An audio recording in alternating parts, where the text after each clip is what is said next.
My 30th birthday was supposed to be unforgettable, but not like this.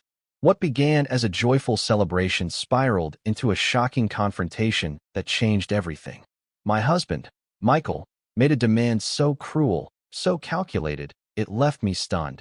He wanted control of my $150 million company and our home. If I didn't hand them over, he threatened to walk away, divorce on the table. When I refused, his mask dropped. The man I had loved for years turned violent, but I refused to be silenced or broken.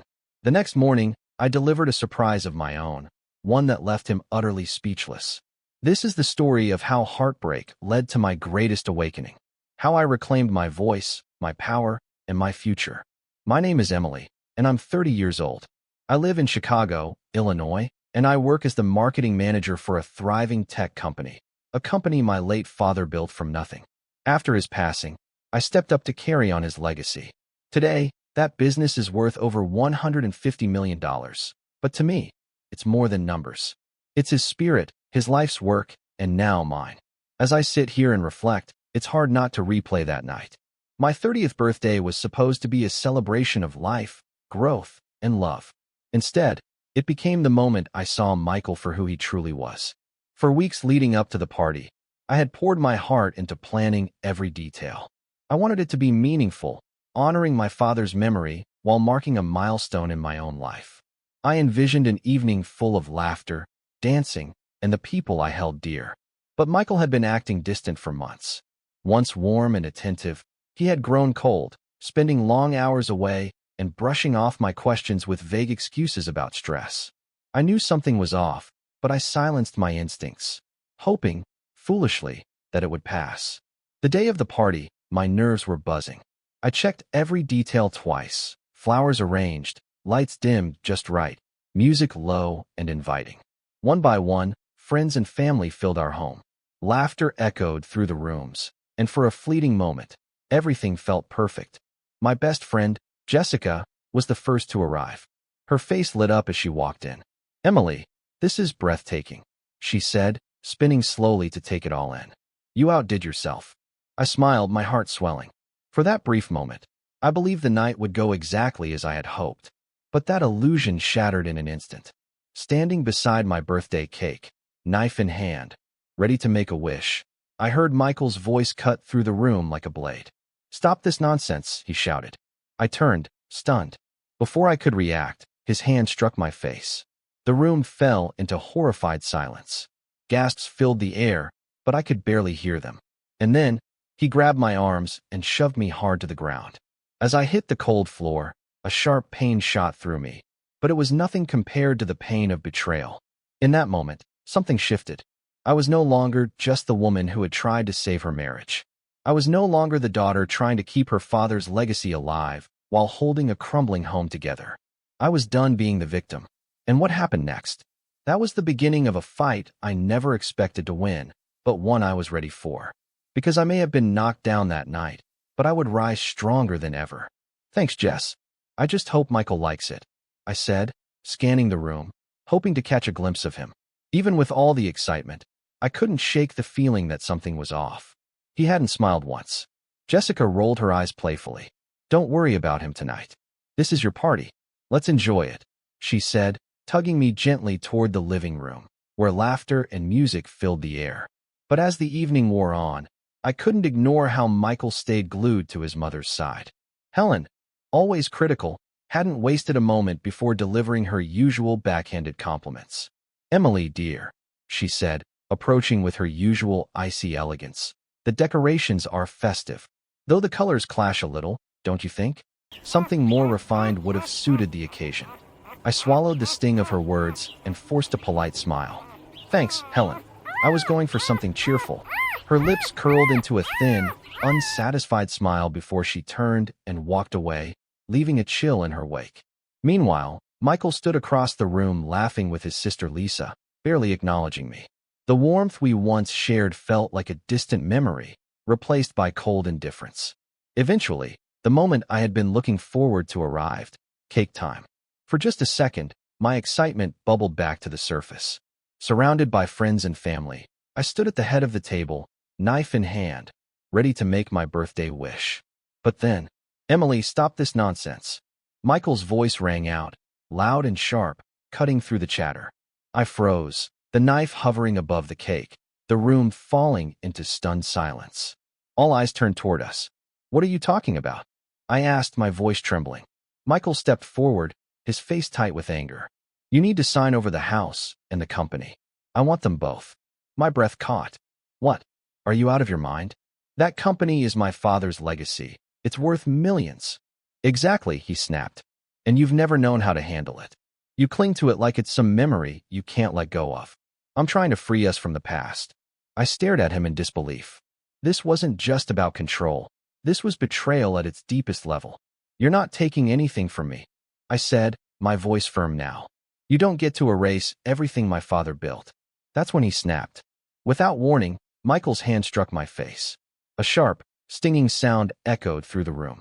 I stumbled backward, stunned, my hand covering the growing pain on my cheek. Gasps erupted around us, but Michael didn't stop. In a blind rage, he grabbed my arms and threw me to the floor. The cold tiles met my skin with a harsh slap. My heart pounded, but it wasn't fear that consumed me. It was a rush of realization. Around me, the room was frozen in horror. No one moved. Helen, standing beside her son, didn't look shocked. She didn't flinch. Instead, she gave a slight nod of approval, as if she had been waiting for this moment. And just like that, everything was clear. I wasn't just dealing with a broken marriage. I was facing a calculated attempt to take everything I held dear. But I wasn't going to stay on the ground. This was the moment I would rise. Get out of my life, Emily. I don't love you anymore. I'm going to marry someone who understands business, Michael shouted, his voice sharp and final. Those words cut deeper than the slap, deeper than anything he'd ever said to me. Tears streamed down my face as I fled upstairs, the house spinning around me, the walls closing in like a cage. I collapsed onto the bed, sobbing so hard I could barely breathe, my body trembling under the weight of betrayal and heartbreak. Moments later, a gentle knock echoed on the door. Emily? It's me, Jessica, came her soft voice. She stepped inside without waiting, rushing to my side. Oh my God, are you okay? She whispered, eyes wide with horror as she knelt beside me. I can't believe he did that. I'm so sorry. I don't know what happened. I choked out between sobs. I thought we were happy. I really thought he loved me. Jessica gently pulled me into her arms, holding me as I cried. When she pulled back, her tone shifted, gentle but firm. Emily, this isn't okay, she said, locking eyes with me. He's been trying to control you for a long time. Tonight was just the breaking point. You need to get out. This isn't love. Her words echoed in my head. I had been pushing away the truth for so long, making excuses for his cruelty, brushing off the emotional digs disguised as jokes, shrinking myself to keep the peace. I can't just leave him, I whispered. He's my husband. I love him. But does he love you? She asked softly. Because love doesn't look like this. You deserve better, Em. So much better. Sitting there in the darkness of my bedroom, her words planted a seed deep inside me, a spark I hadn't felt in a long time. Anger, not the kind that destroys, but the kind that builds, that fuels, that fights. I looked at myself in the mirror across the room. My eyes were puffy and red, but beneath the pain, I saw something else, strength. I'm going to figure this out, I said, barely above a whisper. But there was steel in my voice now. This wasn't over. Not by a long shot. I wiped my tears and sat upright. I had a company to protect, a legacy to honor, and I refused to let Michael or Helen strip that away from me. A plan started forming in my mind, quiet at first, but growing louder by the minute. I was going to fight back. I would expose the truth, reclaim my power, and take back control of my life. Little did I know, that night was just the beginning of a transformation that would reshape everything. In the days that followed, I rode a storm of emotions: heartbreak, fury, confusion, resolve. Michael's words haunted me. I don't love you anymore. I'm going to marry someone who understands business. It was like a knife to the heart, but it also lit a fire inside me. I had spent too long living in denial, clinging to a love that had long since faded. It was time to face the truth, no matter how painful. Jessica came by again a few days later. We sat in my living room, surrounded by the remnants of the party, tangled streamers, deflated balloons, empty glasses. I had tried to clean, but it felt pointless. Everything reminded me of the disaster that had unfolded. "Are you okay, Emily?" she asked gently. I shook my head, eyes staring at nothing. "I don't know, Jess. I keep replaying it all over and over. I thought we had a good marriage. I thought I knew him." She reached out, squeezing my hand. "You didn't fail, Emily. You just gave your heart to the wrong person. But that doesn't mean your story ends here." She was right. It didn't end here. It was only the beginning. Sometimes the signs are right in front of us, but we choose not to see them, Jessica said softly, her tone full of compassion. "You need to figure out what you want now." "I want my life back," I said, my voice steady with resolve. "And I want to expose him for who he really is." Jessica's eyes lit with encouragement. "That's the spirit. But we need to be smart about this. You can't go after him without a plan. First, we gather evidence." So that's what I did. Over the next few days, I began observing Michael with new eyes. Every late-night call, every time he left the room to answer a message, the way he always kept his phone screen down on the table. These details had been there all along. I just hadn't wanted to believe what they meant. But now, I was done making excuses. One night, I decided to stay up and wait for him. I sat in the dimly lit living room, heart pounding in anticipation. When I heard his key in the lock, I held my breath. "Hey, you're still awake?" Michael asked as he stepped inside.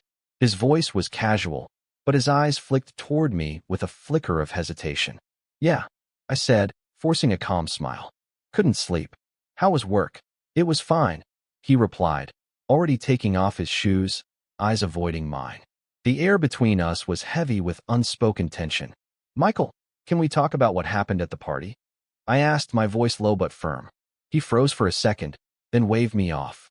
"Do we have to? I thought we moved on from that." "Moved on," I repeated, stunned. "You slapped me. In front of everyone we know. That's not something you just brush off like a bad conversation." He turned to face me, annoyance flashing in his expression. "You know how my mother gets. You should have just listened to her. None of that would have happened." I stared at him, disbelief rising like bile in my throat. "Are you seriously blaming me? After what you did?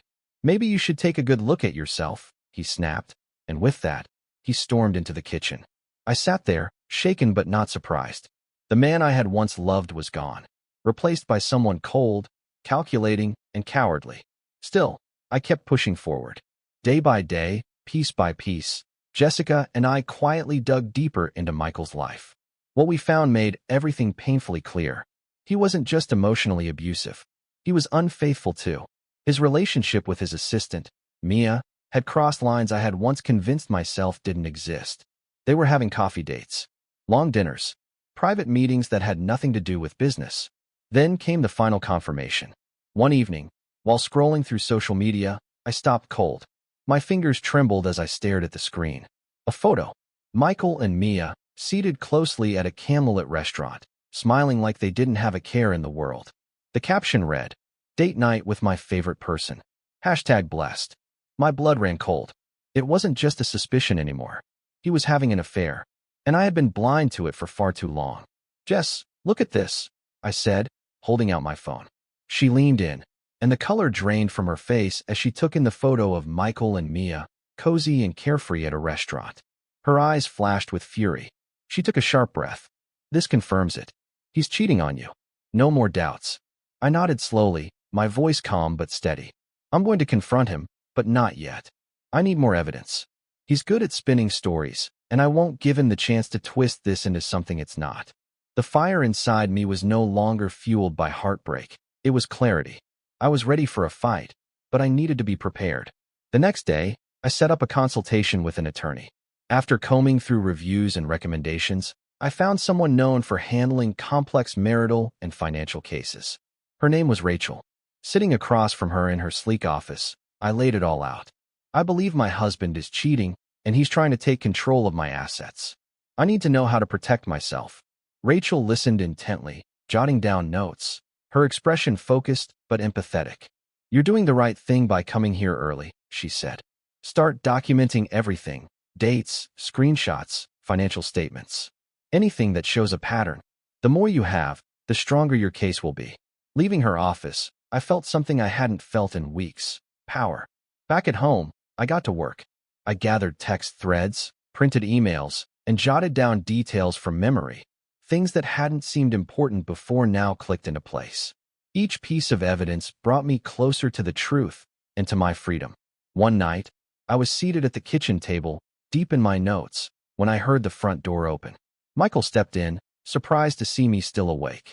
"Working late," he said, his tone laced with sarcasm. "Just organizing a few things," I replied coolly, not looking up. He walked over slowly, his eyes narrowing. "What things?" "Personal projects," I said, casually flipping a page. He hovered beside me, suspicion etched across his face. "You've been different lately. Is there something you're not telling me?" There it was, the edge in his voice. He sensed something. I looked up and smiled, calm and controlled. "Not at all. Just enjoying a little peace and quiet.